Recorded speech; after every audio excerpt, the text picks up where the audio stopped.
사망의 골짜기에서의 약속이라고 하는 제목으로 하나님의 말씀을 선포하겠습니다. 신앙이라고 하는 개념은 신뢰한다라고 하는 말입니다. 믿음은 그분의 인격과 약속, 그분과의 관계를 신뢰하는 것을 말합니다. 지금 우리가 사는 이 시대를 흔히 위기의 시대다라고 이야기를 합니다.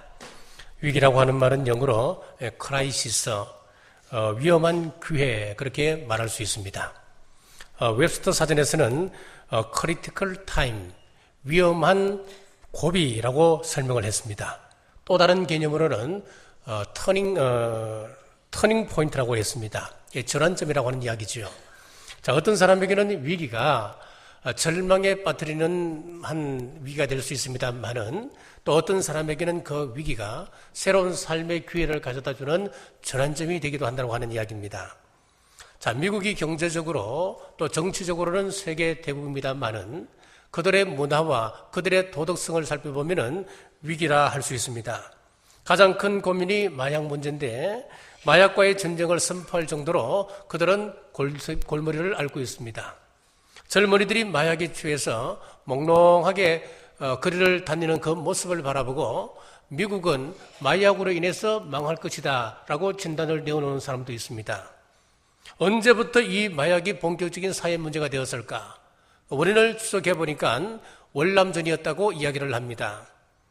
월남전은 전후반기 따로 없는 전쟁이었습니다.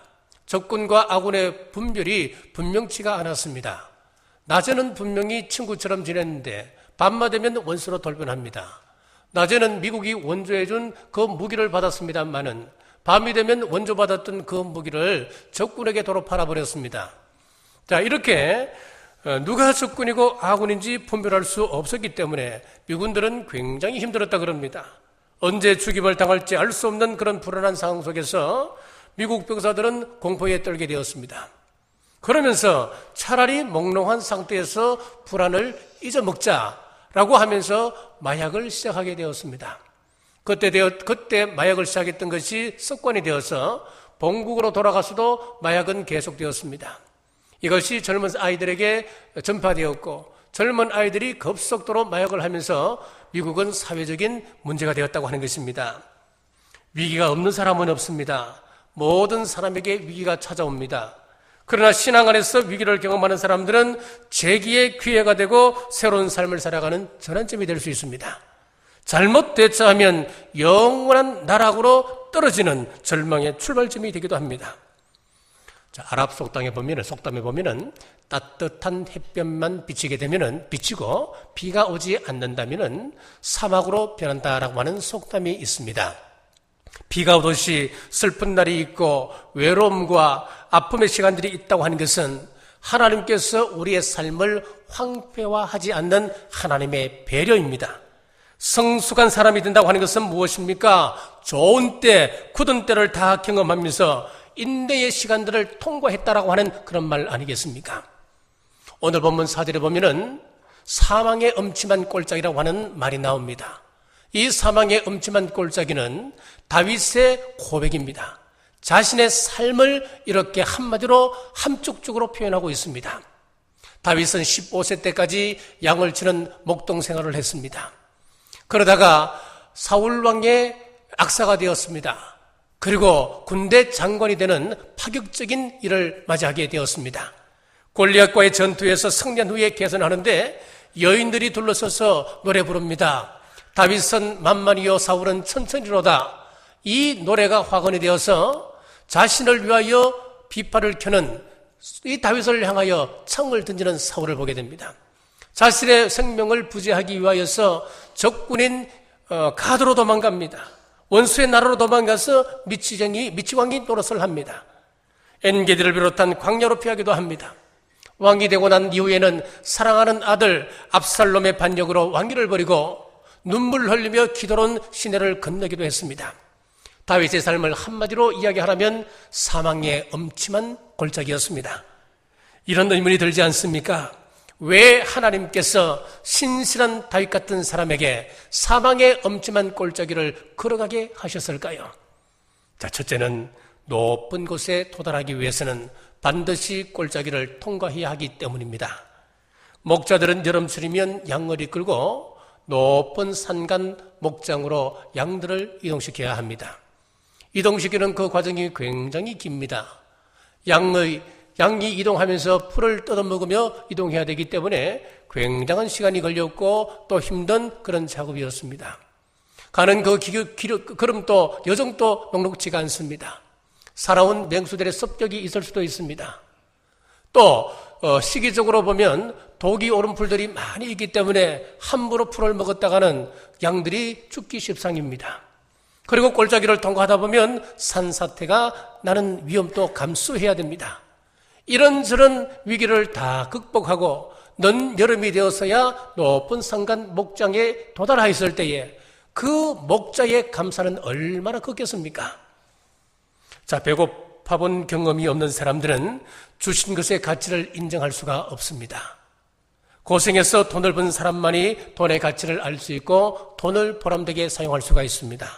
마찬가지로 이런 고난의 골짜기를 통과한 그리스도인들만이 다른 사람들의 아픔과 고통을 대신 위로해 줄 수 있고 격려해 줄 수가 있습니다. 우리들도 마찬가지입니다. 성도들은 천국을 사모하면서 하나님의 통치를 기대합니다. 예수님처럼 살기를 원하고 예수님의 성품을 닮아 살아가기를 우리는 기대하고 우리는 그렇게 기도합니다. 자, 그런데 한 번의 큰 은혜 체험으로 신앙이 높아질 것이라고 착각들을 합니다. 뜨거운 불의 체험이나 성령님의 강력한 역사를 통하여서 높은 산에 도달할 것이라고 우리는 생각하고 그렇게 기도합니다. 그러나 이것은 하나님의 바른 기대가 아닙니다. 하나님께서 비행기를 동원하여서 공수작전을 펼치는 것처럼 그렇게 역사하지 않으십니다. 매일매일 우리의 걸음 한 걸음 한 걸음을 인도하시고 사망의 엄침한 골짜기를 지나가는 경험을 통해서 높은 산에 오르기를 원하시는 분이 우리 하나님의 계획이십니다. 미국 격언에 보면 십자가 없는 면류관은 없다라고 하는 격언이 있습니다. 지금 골짜기를 통과하고 계신 분이 계십니까? 산 봉우리로 인도하시는 하나님의 과정임을 믿으시고 인내하시길 주님의 이름으로 축복합니다. 둘째로 골짜기는 물과 회복이 있는 곳이기 때문에 반드시 걸어가야 합니다. 낮은 곳에는 강이 있습니다. 겨울이 흐릅니다. 그리고 샘이 있는 곳입니다. 그리고 중요한 것은 원기 회복을 금은케 해주는 것이 바로 이 골짜기입니다. 자, 이스라엘에 가면은 반드시 사해를 한번 가보게 됩니다. 사해는 잘 아시다시피 해수면보다 421m나 낮은 곳이 바로 이 사해입니다. 자, 이 낮은 곳이니까 물론 여기는 단점도 많이 있겠습니다만은 몇 가지 장점이 있습니다. 산소가 많습니다. 산소가 풍부하기 때문에 피로에 있는 사람들이 이곳에 와서 하룻밤을 쉬게 되면은 원기를 회복해서 돌아갈 수 있다고 그럽니다. 웬만한 피로는 지대가 낮은 이 사이에서 한번 자게 되면은 웬만한 피로는 다 풀린다는 겁니다. 휠체어를 타시던 분이 이런 말을 했다고 그럽니다. 두 다리를 가지고 걷는 사람들은 3,500만 원을 벌어 살아간다 라고 이야기를 했답니다. 무슨 이야기겠습니까? 휠체어를 구입하고 기타 여러 가지 부속 장비를 구입하고 휠체어를 실을 수 있는 차량을 구입하는데 드는 비용이 3,500만 원이라는 겁니다. 그러니까 건강한 사람들, 두 다리를 가지고 있는 사람들은 이미 3,500만 원을 벌어놓고 시작하더란 이야기예요. 건강한 사람이 어떻게 이런 생각을 해볼 수 있겠습니까? 내가 두 다리를 가지고 살아가고 있다. 이 사실에 대해서 여러분들은 얼마나 감사하고 살아가십니까? 두 눈을 가지고 밝은 세상을 바라보고 살아가는 것에 대해서 여러분들은 얼마나 감사하고 살아가시는지요. 건강을 잃거나 위기를 경험했을 때에야 비로소 내가 가진 것이 얼마나 많은가를 깨닫고 감사드릴 수가 있습니다. 그러므로 지금 골짜기를 걷고 있다고 불평하지 마십시오. 다 지나갈 일들입니다. 통과하고 난 다음에는 내가 감사의 사람으로 변화되어 있다는 것을 꼭 명심하십시오. 세 번째는 골짜기를 통하여서 역경은 모든 사람들이 피할 수 없는 숙명적인 것이라고 하는 것을 깨닫게 해주십니다. 요한복음 16장 33절에 보면은 이것을 너희에게 이르는 것은 너희로 내 안에서 평안을 누리게 하려 함이라. 세상에서는 너희가 환난을 당하나 담대하라. 내가 세상을 이겼노라. 제자들에게 믿음을 가지고 살아가면 세상에서 환난이 없단다. 우리 주님께서 그렇게 말씀하지 않으셨습니다. 내가 세상에 살아갈 때 환난을 많이 당했다. 그러므로 너희들도 이 세상 속에서 환난을 당하게 될 것이다. 하지만 두려워하지 말라. 내가 세상을 이겼노라. 우리 주님께서 말씀하십니다. 많은 사람들이 잘못된 기대를 갖고 살아갑니다. 신앙이 좁으면 위기가 없을 것이라고 생각들을 합니다. 그러나 그렇지 않습니다. 고통과 환난은 모든 사람에게 다 있습니다. 고통과 슬픔의 시간은 누구에게든 적용되는 것입니다. 여기에서 면제된 사람은 단 한 사람도 없습니다. 그렇기 때문에 하나님, 왜 우리 가정에 이런 고난을 주십니까? 왜 나에게 이런 어려움을 주시는지요? 여러분, 이렇게 하나님께 묻고 있다면 그것은 가장 어리석은 질문입니다. 하나님, 왜 나에게 이런 시련을 주시는지, 왜 하나님께서 이런 시련을 주셔서 나로 깨닫게 하시는지, 뭘 깨닫게 하시는지, 이 고난을 통하여 무슨 유익을 주시려고 이런 고난을 주십니까? 라고 물어야 합니다. 베드로서 1장 6절에 보면은 그러므로 너희가 이제 여러 가지 시험으로 말미암아 잠깐 근심하게 되지 않을 수 없으나 오히려 크게 기뻐하는도다. 시련을 당한 그리스도인들에게 이 시련은 잠깐 우리에게 오는 시련이다 라고 말씀하고 있습니다. 베드로후서 4장 17절에 보면은 우리의 잠시 받는 환난에 경한 것이 지극히 크고 영원한 영광에 중한 것을 우리에게 이루려 함이라. 하나님께서 우리에게 영광을 허락하기 위하여서 우리에게 잠깐 고난을 주신다라고 말씀하고 있습니다. 고난 받을 때는 이제 이 세상이 끝인 것 같지만은 고난이 주는 유익은 참 많습니다. 고난 가운데 주님을 온전히 바라볼 수 있도록 우리를 인도하십니다. 요셉을 보십시오. 그가 환난 가운데 고난 가운데 던져졌을 때에 하나님을 더욱 사모했습니다. 하나님께 더욱 가까이 나아갔습니다. 그래야 할 때 애굽의 총리가 될 수 있었고 이스라엘 민족을 구원하는 생명의 부양자가 되었습니다. 사랑하는 여러분, 사망의 골짜기를 지금 통과하십니까? 약속을 굳게 잡고 주님도 가까이 하시길 주님의 이름으로 축복합니다. 네 번째로, 골짜기적 고난에는 믿음의 연단이라고 하는 분명한 목적이 있습니다. 베드로전서 1장 7절 말씀해 보니까 너희 믿음의 확실함은 불로 연단하여도 없어질 금보다 더 귀하여 예수 그리스도께서 나타나실 때에 칭찬과 영광과 존귀를 얻게 할 것이니라.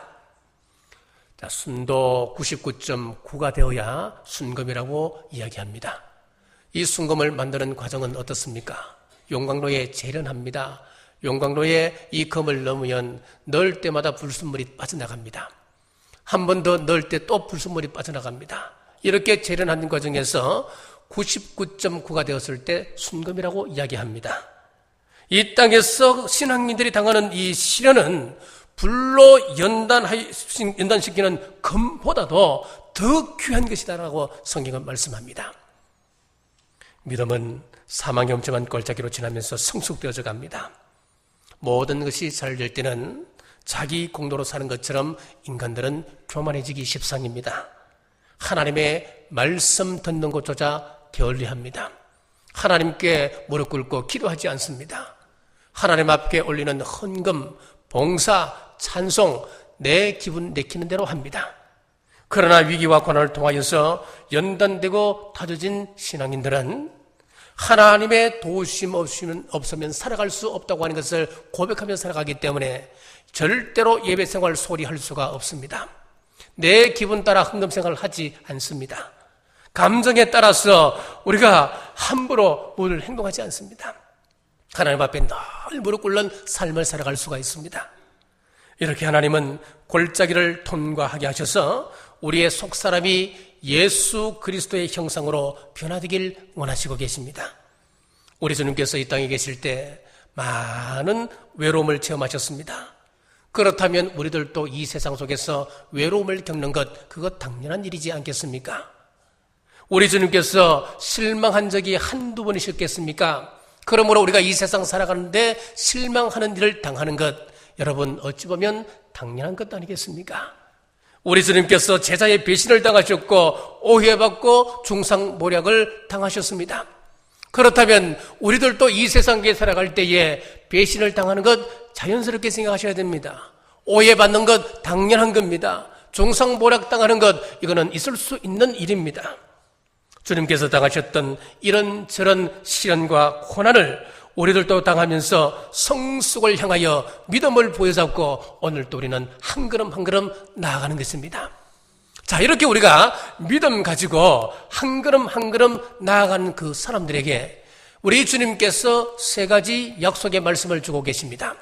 오늘 본문의 말씀 제가 다시 한번 읽습니다. 4절 말씀입니다. 내가 사망의 음침한 골짜기로 다닐지라도 해를 두려워하지 않을 것은 주께서 나와 함께 하심이라. 주의 지팡이와 막대기가 나를 안위하시나이다. 첫 번째 약속이 무엇입니까? 해를 두려워하지 않는다, 그렇게 말씀합니다.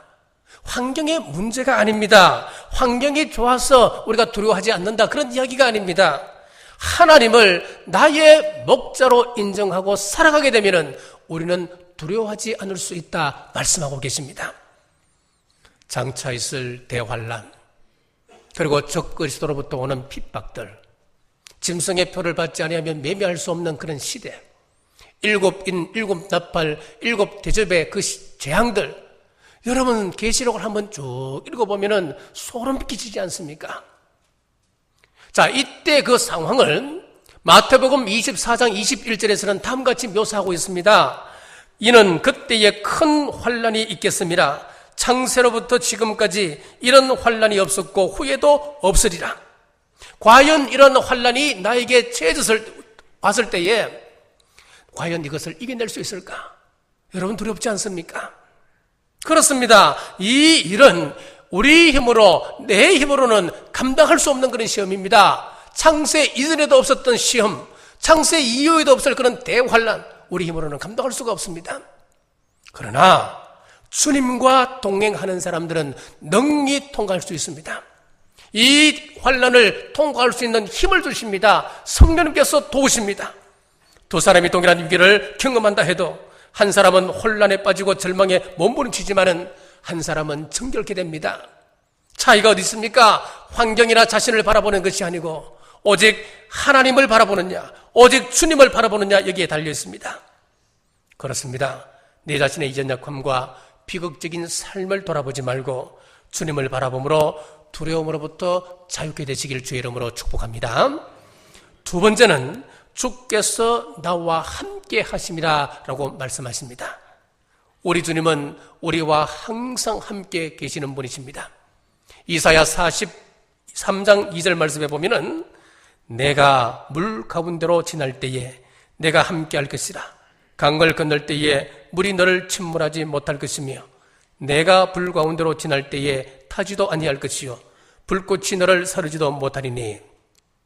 우리 하나님께서 높은 곳에 앉아 계시면서 환난당하고 고난당하는 사람들을 향하여 야 힘내라, 너들 통과할 수 있어, 말씀만 하시는 분이 아니란 거예요.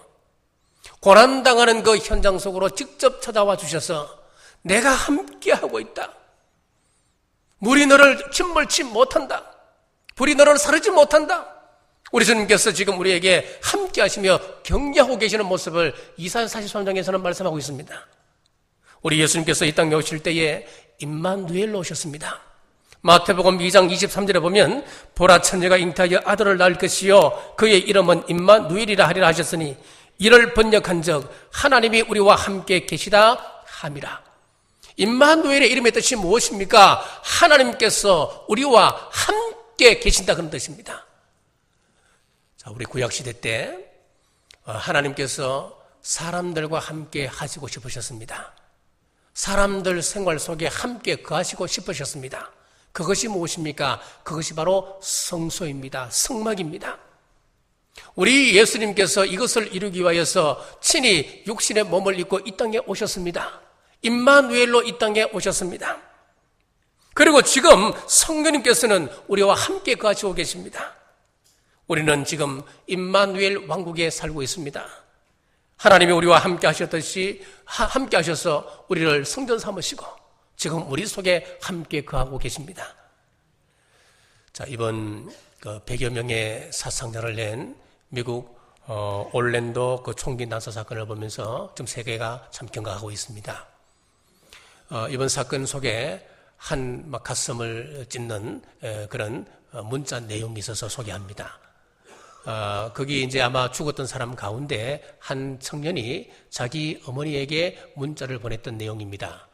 지금 이제 총을 난사한 사람이 이제 홀에서 사람들을 쭉 쏘고 난 다음에 아마 화장실까지 쫓아온 모양입니다.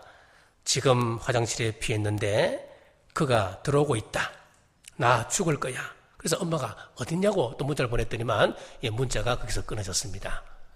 여러분, 사랑하는 네가 지금 사망의 엄침한 꼴짜기에 있습니다.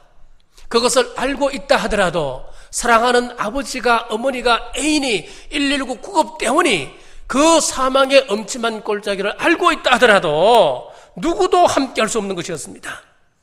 그러나 오늘 우리 성경에서는 분명히 약속하고 계신 약속의 말씀이 뭡니까? 내가 어느 곳에 가든지 내가 너와 함께 동행하고 있다. 우리 기독교 역사에 보면 위인들은 거의 다 보면 사망의 엄침한 골짜기를 통과한 사람들이었습니다. 기독교 변정론 팡세를 썼던 파스칼은 하나님을 모르는 사람이었습니다. 어느 날 말을 타고 가다가 말에서 낙마했습니다. 그래서 중상을 입었습니다. 중상을 입은 그 아픔 속에서 하나님을 만나게 되었습니다. 밀턴은 나이 40세에 실명을 하게 되었습니다. 앞이 보이지가 않았습니다. 그때 하나님 앞에 이렇게 고백했습니다. 하나님께서 육신의 시력을 빼앗아 가셨지만은 내 영혼의 눈을 밝혀주셨다. 그래서 신라군이라고 하는 불후의 명작을 남기게 되었습니다. 존 번연은 감옥에 들어가서 차디찬 감옥 속에서 하나님 앞에 그는 무릎 꿇고 책을 써나가기 시작했습니다. 감옥의 고통 속에서 정말 잉태의 그 고통을 통하여서 나온 책이 무엇이었습니까? 전 세계 사람들이 성경 다음으로 많이 읽었다던 철로 역정을 쓰게 되었습니다. 무슨 말입니까? 사망의 엄침한 골짜기에서 함께 하신 주님을 만난 그 인생들, 그 인생이 변하게 되는 것입니다. 한 심리학자가 텅 빈 실험실에서 고통에 관한 재미난 실험을 했습니다. 한 사람을 방에 놓고 이제 앞에 양동이에다가 얼음물을 가득 채웠습니다. 얼음을 붓습니다. 그리고 양말을 벗게 하고 그 발을 그 속에 집어넣었습니다. 얼마나 오래 참을 수 있을까? 금방 발을 빼고 말았습니다. 이번에 한 사람을 더 넣었습니다. 동일한 양동이에다가 두 사람이 함께 양말을 벗고 그 물속에 발을 담궜습니다. 그런데 두 사람이 함께 할 때에 혼자 했을 때보다 그 고통을 참는 시간이 배나 늘게 되었습니다. 자, 여러분 무슨 이야기겠습니까? 고통 가운데 함께 한다는 것이 중요하다는 이야기입니다. 사랑하는 여러분, 이웃의 고통에 대해서 해석하려고 하지 마십시오. 우리 한국 사람들의 잘못된 습성 중에 하나가 뭐냐면 상대방의 고통에 대해서 즐긴다는 거예요. 그러면서 자꾸 가십거리로 삼으며 말을 만듭니다. 욥기에도 보면 마찬가지입니다. 욥이 큰 환난을 겪게 됩니다. 사탄이 주는 시험이었습니다. 물론 하나님께서 지금 인정하고 있는 그런 시험이었죠. 재산이 하루아침에 다 날아가 버렸습니다. 사랑하는 10남매가 하루아침에 죽었습니다. 자신의 몸에는 악창이 나서 기가 짱구로 뻑뻑 끓고 있습니다. 이 아내가 자기를 보고 저주합니다. 아이고 답답한 양반아, 하나님 보고 저주하고 죽으라고 남편을 도로 저주하는 거예요. 그런 상황 속에서 친구가 찾아왔는데 그 친구들이 하는 이야기가 뭐였습니까? 자꾸 고난을 해석하는 거예요. 당신이 분명히 나쁜 짓 했어. 당신이 나쁜 짓 했으니까 이런 일 겪는 것 아니겠어? 하나님께서 살아계신데 당신이 정말 어렵게 의롭게 살았다면 이런 고난 당하지 않는 거야. 아니 땐 꿀뚝에 어떻게 연기가 나겠어? 분명히 당신은 죄지어서. 여러분, 이렇게 자꾸 해석하는 거예요. 여러분, 그러지 말고 이웃의 고통에 함께하는 친구가 중요합니다. 지금 우리 주님께서는 우리와 함께하고 계십니다. 우리의 친구가 되어주십니다. 이 사실을 믿으면 우리는 능히 이 고난을 이겨나갈 수가 있습니다. 자, 세 번째, 주의 지팡이와 막대기가 나를 아니하시나이다 라고 말씀하십니다. 자, 목자가 가지고 있는 도구 두 가지가 나오고 있습니다. 자, 첫 번째는 지팡이입니다. 이 지팡이는 양을 인도할 때 쓰는 도구인데 목자의 신분을 가장 잘 나타내는 도구이기도 합니다. 목자의 지팡이를 보면 끝이 굽어져 있습니다.